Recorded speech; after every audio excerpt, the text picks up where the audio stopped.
do I bind you?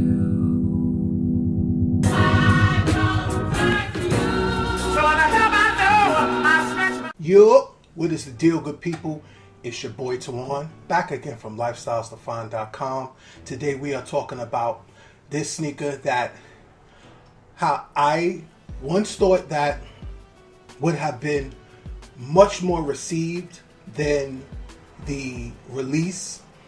And I'm talking about none other than the True Blue Air Jordan 3s. So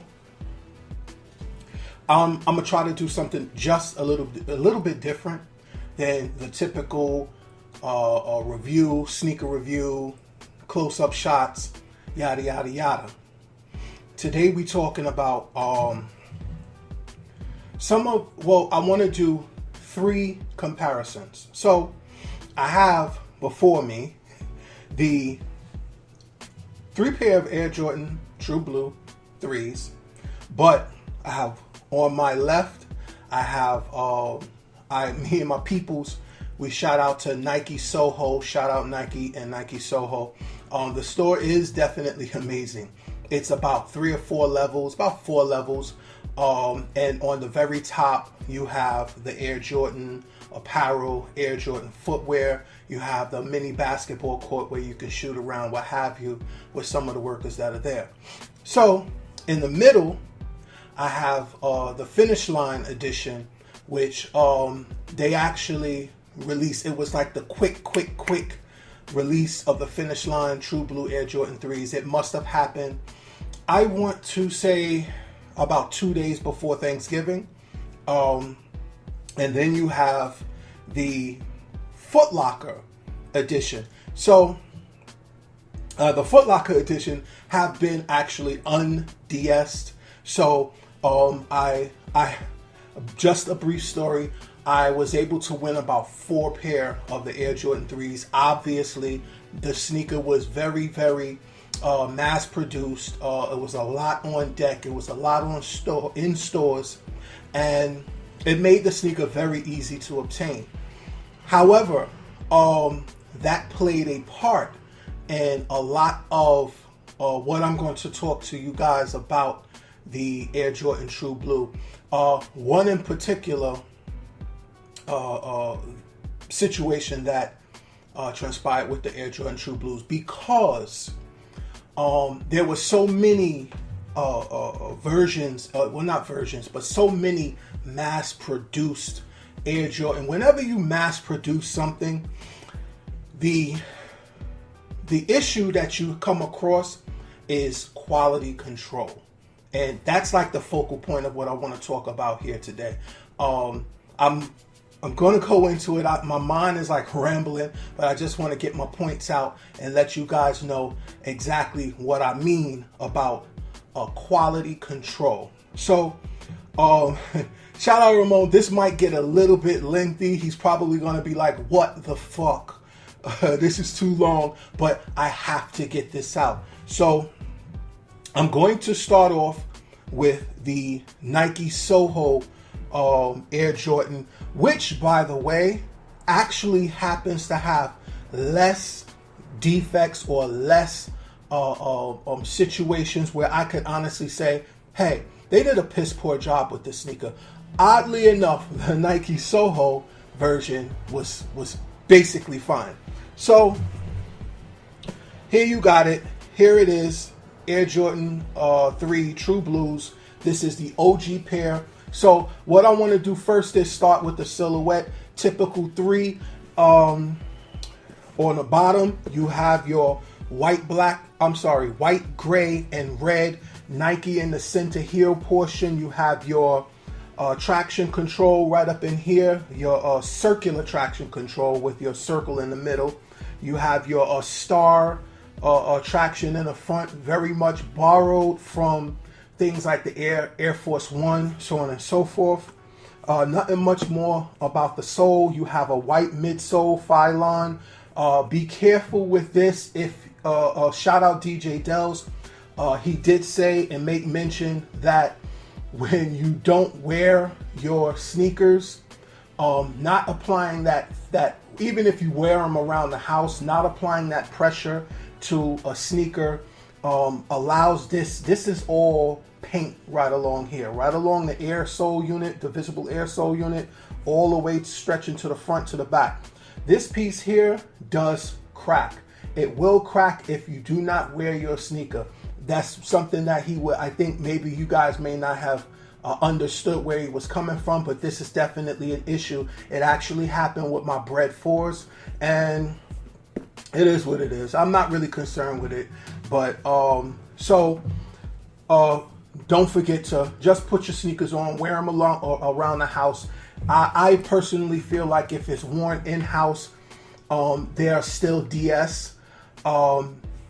Basically, if you choose to sell them, you can sell them. They tend to be a little bit more broken in without actually having to un-DS them by walking outside on the dirty concrete, so on and so forth. So one of the my faults, you got the non-premium full grain leather right along the upper with your tumbled leather. Yes, this is tumbled leather. However, the leather is a bit hard, and I want to get into that also. Again, I don't want to be too lengthy, but this will be lengthy. You have your your toe guard or your mud guard in that elephant print along the back. Also, you have the elephant print.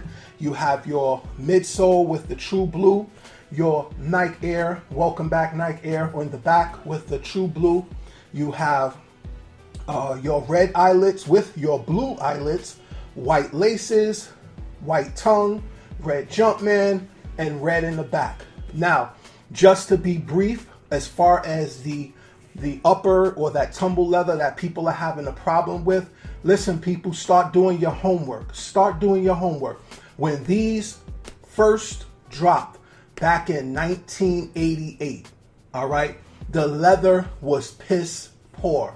I mean, piss poor to the point where of continued use or wear of the sneaker, the leather actually peeled.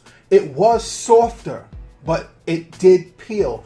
This leather will not peel or should not peel. I mean, it peeled bad. The leather quality might have felt better, but it was in fact not better.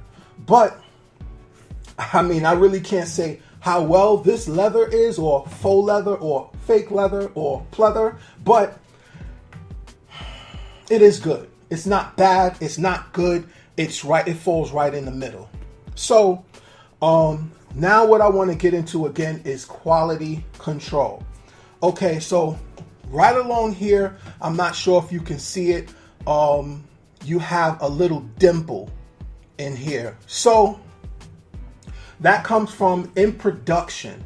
And again, like I said, I did my homework on how sneakers are made, what they're made from, what they do to on the production line, and it is in fact a production line. So there is a piston, all right, that the shoe is fitted to, and well, it's kind of sort of a piston. So the outsole and the out and midsole is detached from the upper. All right. So now what they do is they set the upper in kind of a press, and a piston they put something inside the shoe to secure it. And there is two pistons that come down simultaneously. One on this portion that's inside the shoe, and another towards the front. So what they're doing is they're pressing the upper of the shoe down into the outsole, because the outsole is warm. They want it to kind of mold to the upper, and so then once this piston rises, they take the upper from the outsole and it goes to another process. So this piece here, this indentation, if you can see, is a piston mark. So I mean, now if I want to be petty, I can be like, I'm not with it. They should have did something about that. I'm not with it. But however, it's not that big of a deal. It's not that serious. So I didn't give it that much of a thought. But, excuse me, yes, this does come with certain defects. Now, the only other defect that I can see is on that midsole. If I can get right up in close, maybe you can see it. Let the camera focus. There is a dimple, or what I like to call pits. If you can see right there. So, pitting is something that Phylon material does, because Phylon is very much like a foam. All right. So again, I said the outsole, which encompasses that Phylon and this rubber, it has to be warmed in order for it to mold properly to the upper. So in the process of that heating and that molding and molding the outer to the outsole to the midsole, sometimes that foam it pits. All right, just like any other very porous or airy material, or material that in production allows air to get into it, it causes pits. So when they painted over the sneaker, that pit it still remained. So that's another situation that in production from the Nike store that I was able to catch. Otherwise, this is the right shoe and the left shoe is pretty much perfect. No glue stains, no issues, no nothing. So moving right along to the Finish Line model, and the quality was a little bit more lacking. You have here, right along here, again, shout out DJ Gels, as he made clear, looks like something was nibbling at the end of this elephant print, right on the end here. Again, if you can see it, if I push it up close, you see it. Hopefully you saw it. Yeah. And you have that. You got glue stains right along here. Again, on that elephant print. You have a lot more pitting along the True Blue, in the midsole, in the midsole area. You have, it's not terrible, but I think I don't want to blame Jordan Brand, but I have to, because this is their product. But at the end of the day, this is a Nike manufacturing issue. It's not necessarily Jordan Brand that you have to say, oh, get it better, Jordan Brand, get it better. So again, with this side, you have a few more glue stains on the elephant print here. You have creasing. This sneaker was never worn. However, it's creasing right along there. So people are very, very finicky about their sneakers being creased, so on and so forth. Now onto the Foot Locker release. Not much, and again, pardon any dirt, because I tried my best to get it clean as possible. But this has been un-DS. I gave my brother these sneakers. Well, he bought them, but whatever. And this sneaker didn't look that bad. It was rather cool. No imperfections. There's a little bit of separation around one of the elephant print mud guards. I'm not sure if it's the left or the right shoe, but just going down the line, looks pretty good.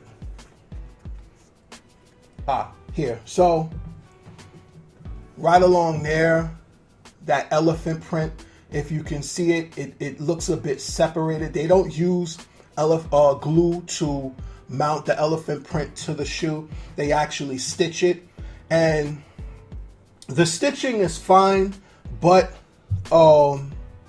there are places on the shoe or on that elephant print, between the elephant print and the full grain leather, that probably should have been glued, or the stitching should have been a bit higher. People out on YouTube have talked about the elephant print on this True Blue 3 release being thicker than prior releases. I don't know this to be certain. They have done comparisons.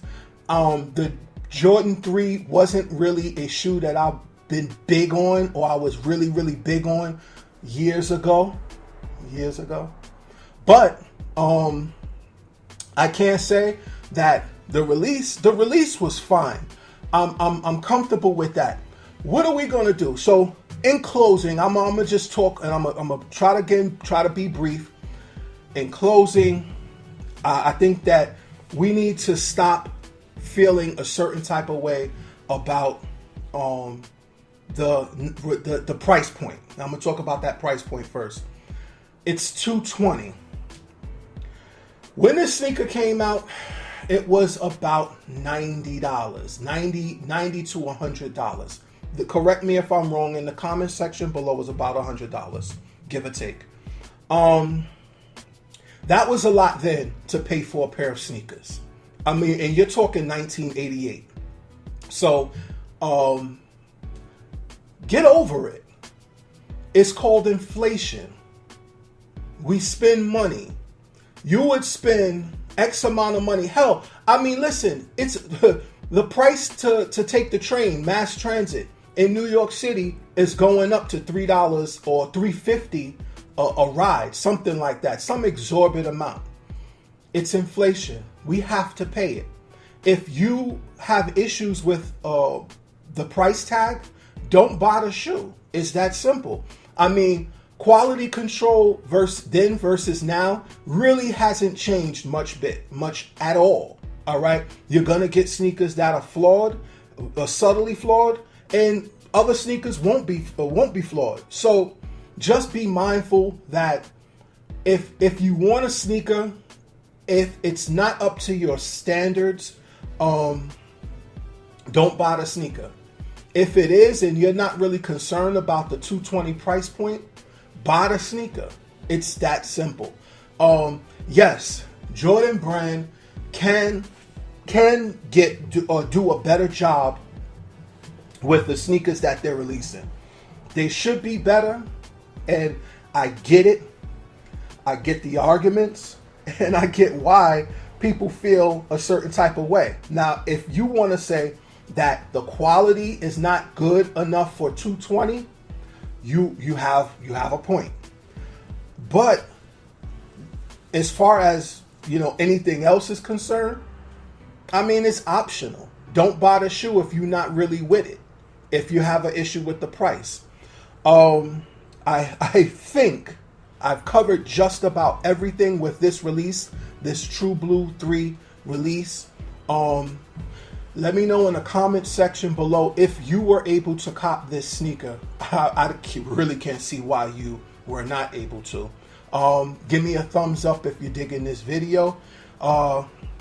If there's anything else that I might have missed, listen, maybe I'll pick it up in another video. This is kind of like a comparison from the Nike, the Finish Line, and the Foot Locker releases.